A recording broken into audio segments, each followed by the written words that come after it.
With my beloved husband by my side, we joyously welcomed our precious child into the world. However, my mother-in-law, whom I'll simply call that, had the audacity to declare that our child wasn't adorable. Can you imagine anyone saying such a thing about their own grandchild? To compound matters, she treated me like an unwelcome intruder. Well, I wasn't about to play the victim. This is the story of a narcissistic mother-in-law and a daughter-in-law who refuses to back down. I'm Viola. I married Elwood when I was 28, and our much-awaited son, Ricky, arrived just a year ago. When Ricky was 6 months old, I returned to work and enrolled him in daycare while I focused on my career. Some might criticize leaving such a young baby in daycare, but there were financial realities to consider. Elwood's job was struggling, and his income had dwindled since we married. In fact, I now earn twice as much as he does. With a newborn, expenses were only mounting. So, I made the decision to return to work early. Fortunately, I've always enjoyed my job, so going back wasn't a hardship for me. However, there was one person who strongly opposed my decision: my husband's mother, my mother-in-law. She had moved in with us 3 months earlier. She didn't seem to approve of me, frequently criticizing not only my parenting but also my daily routines. How could you leave such a young child in daycare? You're not fit to be a mother. Traditionally, women stay home to care for the household. What century do you think we're in? She stubbornly clung to these outdated beliefs. Every evening when I returned from work with Ricky, she would start in on me. You're working late again. Don't you feel guilty leaving Ricky? I spend all day with Ricky on my days off. He's doing well at daycare, so it's fine. I'd defend myself. But whenever I tried to reason with her, she'd scowl angrily. You're just taking the daycare worker's word for it. If you keep this up, the child won't turn out right. My mother-in-law, who never lifted a finger to care for Ricky, constantly lectured me about parenting from her self-appointed pedestal. Adding insult to injury, she didn't hesitate to criticize my character. I regret living with a daughter-in-law like you who only cares about work. Why did my son Elwood marry someone like you? I'm stressed out every day. It's driving me crazy. This time, I had finally reached my limit. If it's that unbearable, should we reconsider living together? You know why we agreed to this arrangement, don't you? There was a backstory to why my mother-in-law moved in with us. Originally, she lived in her husband's home until he had a serious traffic accident that left him paralyzed from the waist down. Later, it was discovered he also had dementia, making it impossible for her to care for him alone. Reluctantly, she moved him to a care facility. She then insisted we move in with her, but both my husband and I had jobs. Given our daily commutes, relocating from our current home was simply not feasible. Then one day, without warning, my mother-in-law moved her belongings into our house and made herself at home. It was clear that this living arrangement was not something we had agreed upon. She had taken it upon herself to impose it upon us. It was an unwelcome intrusion. Look, I understand that things are difficult for you because of Dad, I said calmly, trying to keep my frustration in check. That's why we agreed to this arrangement. But remember, we also agreed not to interfere in each other's lives, right? Did we? I don't recall agreeing to anything like that, my mother-in-law retorted, her tone dismissive, seemingly confident that she wouldn't be challenged. Her dismissive attitude grated on my nerves. I had had enough. I agreed to this living situation on the condition that we respect each other's boundaries. This is not what we discussed. Oh, stop being so uptight. Why can't you be more like Sil?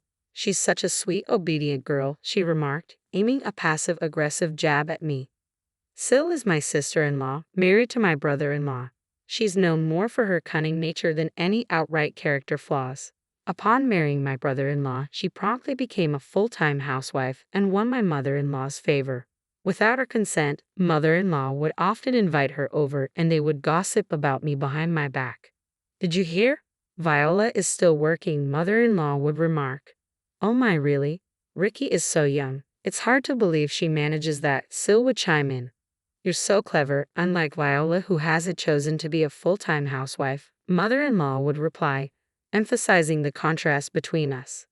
I won't have to worry when you have a child, I assured my mother-in-law respectfully. I'll do my best. Their petty arguments continued incessantly. To my dismay, they would purposely talk in loud voices within earshot. I grew to resent them deeply. Over time, Cecil began to criticize me freely in an effort to win my mother-in-law's favor. You know, she would say, Doesn't my brother-in-law make about the same salary as my husband? Yet you're still working. Could it be that you're not good with money? A few years ago, my husband did earn as much as my brother-in-law, but his earnings have since fallen below that level. I had mentioned to them about my husband's company's declining financial situation. Out of pride, it has now become a regular occurrence that whenever Cecil criticizes me, my mother-in-law eagerly joins in. Exactly, she would exclaim. It's unbelievable how she blames others for her financial mismanagement and childcare responsibilities. Sil, promise me you'll never become a wife like her, right? Of course not. I have so much respect for you, ma'am, Cecil would respond. Oh, Cecil, you're such a dear, my mother-in-law would say with evident approval. Their superficial exchange of compliments makes me cringe. I wish they would take it elsewhere. It only adds to my stress. Feeling at my wits' end living with my mother-in-law, I decided to talk to my husband about it. It's about your mother. She keeps inviting Cecil over every day to criticize me. Huh, Mom does that. I usually get home after you, so I had no idea about this, my husband replied, looking puzzled.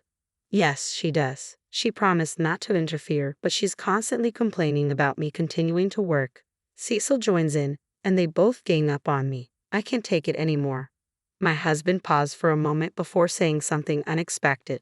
But Cecil seems to get along well with Mom, right? Maybe you should try to find a middle ground with Mom too. Viola, were you even listening to me? She's dismissing everything I am. How can I connect with someone like that? I pressed my husband, frustration evident. He scratched his head in irritation. Don't get so worked up. Just try to act more like Sil for now. I'm sure Mom will warm up to you, he suggested. What does that even mean? You want me to flatter her like Cecil does? I've had enough. I was foolish to ask for your help. I felt utterly isolated. Frustration bubbled up inside me before giving way to anger. The snide remarks from my mother-in-law and sister-in-law continued unabated. The next day, as I started preparing dinner after returning home, I heard, "Are you planning another half-hearted dinner today? I'm tired of your lazy cooking." That's because she insists on working, you know. If it were up to me or my mother-in-law, we would never serve our husbands such low-quality meals. Right, for the record, my mother-in-law's cooking is nothing to brag about.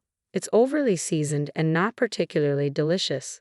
As for my sister-in-law, her domestic skills are quite apparent, considering how often she practically lives at our place.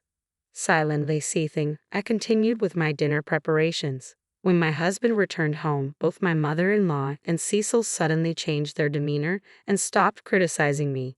This made my husband doubt my words. Just when everything seemed to settle into a tense routine, an unexpected incident shook things up. I received a call from the daycare center during my work shift. I quickly contacted my husband and rushed home. There, I found my mother-in-law and my tearful son waiting for me. What do you think you're doing, mother-in-law? How could you take Ricky from the daycare without asking me? I exclaimed in frustration. My mother-in-law sighed as though weary of the conflict and gave me a condescending look. What's all the commotion about? I did it for my grandson. Besides, why waste money on a childcare center? Raising a child is a mother's responsibility, isn't it? But that's just your viewpoint, isn't it? We have our reasons for sending Ricky to daycare. Taking him without permission is unacceptable. It's practically kidnapping. Kidnapping? Seriously? Regardless of whether he's my grandson, you ignored the teacher's warnings and took him. That's kidnapping, plain and simple? I made my point, but she simply shrugged it off. Then she said something shocking. Oh, what nonsense. Neither you nor your son are cute. If you have a problem, just leave. She dismissed her own grandson as not cute. In that instant, alarm bells rang loudly in my mind. To hear her insult her own grandson like that, we couldn't stay with her any longer. I vowed to protect my precious son at all costs. Just then, my husband arrived home. I wasted no time in telling him, "Elwood, it was your mother who took Ricky from daycare. I've had enough. I can't live with her anymore." Suddenly, my mother-in-law played the victim, feigning tears. "Elwood, can you believe what Viola is saying? She's accusing me of kidnapping. I just wanted to pick up sweet little Ricky, that's all. Is it so wrong to want to see him?" Her words sparked my anger. Stop pretending. You just insulted my son and told me to leave. This is our home, not yours. Are you trying to play the doting mother in front of my husband? Elwood, please help me.